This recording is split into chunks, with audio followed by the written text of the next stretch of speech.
Welcome back to Rukhani Fam YouTube channel.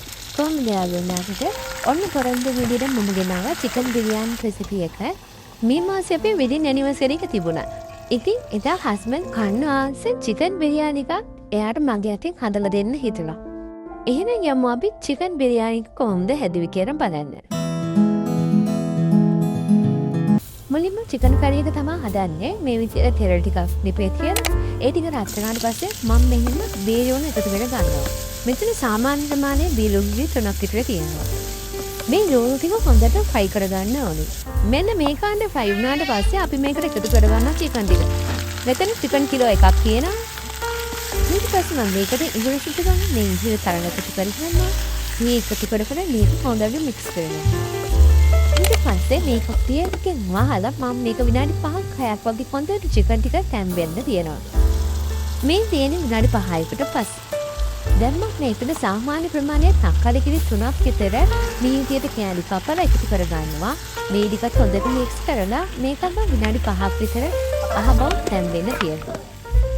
මේ තියෙන්නේ විනාඩි 5කට පස්සේ. දැන් මම මේකට වෙන්න මේ තුන පහ ටික එකතු කර ගන්නවා. සූතිරු කුඩු, කොත්තමල්ලි කුඩු, කහ කුඩු, ගරම් මසාලා සහ මිරිස් කුඩු. රස පදමට ලුණු. ඔය වලට ගරම් මසාලා, කොත්තමල්ලි කුඩු, සූතිරු කුඩු වෙන වෙනම ගෙදර නැත්නම් කනේ තියනවා මෙන්න මේ වගේ බිරියානි මසාලා පැකට්. ඒකක් අරගෙන මේ වෙලාවදී එකතු කර ගන්නත් පුළුවන්. මම දැන් මේ ටිකත් හොඳට mix කර ගන්නවා මෙන්න මේ විදිහට.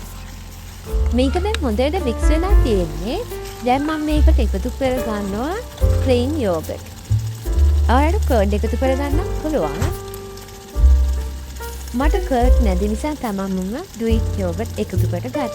මෙන්න මේ වගේ ප්‍රමාණයක් තමයි මම එකතු කරගත්තේ. ඒ ටිකත් එකතු කරලා මේ විදිහට ආයෙත් අපි හොඳට mix කරගමු. ඒ mix කරගත්තට පස්සේ ආයෙත් මම විනාඩි 5ක් විතර මේ වගේ පියනෙන් වහලා ආයෙත් මේක පියාගන්න. මේ තියෙන්නේ විනාඩි 5කට පස්සේ. දැන් අපි chicken එක හොඳට තැම්බිලා තියෙන්නේ. මේ බලන්න මේ විදිහට තමයි දැන් chicken එක අපේ එන්න ඕනේ.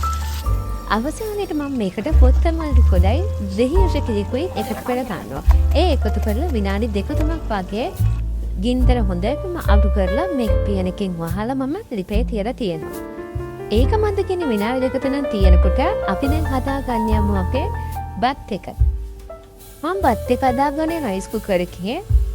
හාට් ටික ඉදෙන්න ඕන වච ප්‍රමාණයට මම මෙන්න මේ පොඩි පොඩි ටික එකතු කර ගන්නවා. ඊට පස්සේ මේකට මම ලුණුයි ගී එකතු කර ගන්නවා. ගී එකතු කරගත්තේ මෙන්න මේ හැන්දෙන් හැදි දෙකක්. ඊට පස්සේ මම මේකට දෙහි එකතු කර ගන්නවා. දෙහි බෑවක දෙහි උෂ මම එකතු කර ගන්නවා. දැන් මේක වතුර ටික වතුරනකම් මම මේක වහලා තියෙනවා. දැන් අපි වතුර ටික රත් වෙලා තියෙන්නේ. මෙන්න මේ වෙලාවට මම මේකට එකතු කර ගන්නවා විනාඩි 20ක් සෝක් වෙන්න තියපු මේ බාස්මති හාල් ටික. ඒකට මම කොත්තමල්ලි කොටයි මින්ට් කොටයි මේ විදිහට චොප් කරලා එකතු කර ගන්නවා. මේ විදිහට පොඩි මික්ස් එකක් තියලා සාමාන්‍ය විදිහට මේ බත් එක මම තියා ගන්නවා. දැන් අපේ බත් එකේ 90ක් වගේ හැදිලා තියෙන්නේ. මේකේ තාම රයිස් කුකර් එක ඕෆ් වෙලා නැහැ.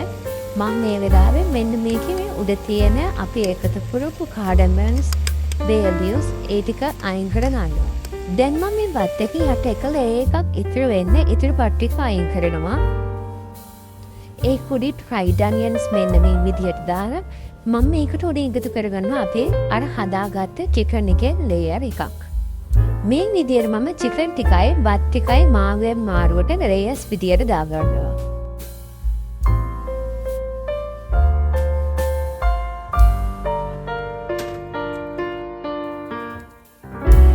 පත්ටික ඔක්කොම එකතු කරලා ඉවරයි. අවසානයේට මම උරිනුත් ආයෙත් fried onion ටික එකතු කර ගන්නවා මේ විදිහට. ඊට අමතරව එකතු කර ගන්නවා ආයේ කොත්තමල්ලි කොළයි මිංචි කොළයි මෙන්න මේ විදිහට පොඩියට කපලා. ඊට පස්සේ මම දැන් මේ එකතු කරගන්නේ බිරියානි essence. ඒ චූටි පොටි දෙකෙන් මුඩියෙන් එකක් වගේ තමයි මම මේ එකතු කරගන්නේ. ඊට පස්සේ මම මේකට එකතු කරගන්නවා මේ රතු පාට කලරින් එක. මේ කලරින් එකෙන් සම්පූර්ණ මුඩියෙන් එකක් මම මේ විදිහට උඩින් එකතු කර ගන්නවා. තව මොඩියෙන් එකක් අරගෙන මම ඉතිරි සිදුරු හදලා මේ සිදුරු ඇතුළට කලරෙන් බිඳුව වගේ එකතු කර ගන්නවා. දැන් මම මේ බත් එක ආපහු මේක වහලා තියලා හොඳට ස්ටීම් වෙන්න දෙනවා. දැන් රයිස් කුකර් එක ඕෆ් වුණා. දැන් අපි බිරියානි කහගෙන ඉවරයි. දැන් මෙන්න මේ විදිහට යට තියෙන දිගුරට ඉන්න මම පොඩි මික්ස් එකක් දෙනවා මේ බත් එකට. එහෙනම් ඉතින් ඔයාලත් හදලා බලන්න. හදලා මාත් එක්ක රස ෂෙයා කරන්න සම්පූර්ණ කරන්න එපා. එහෙනම් වීඩියෝ එක නරඹන ගොඩාක් ස්තුතියි. තවත් මේ වගේ රෙසිපීස් බලන්න ඕන නම් මාව සබ්ස්ක්‍රයිබ් කරලා තියාගන්න. මේ වීඩියෝ එකට කැමති නම් ලයික් එකක් දාන්න. යාළුවන්ටත් ෂෙයා කරන්න. ආයේ අමුතු වීඩියෝ එකකින් එන්න.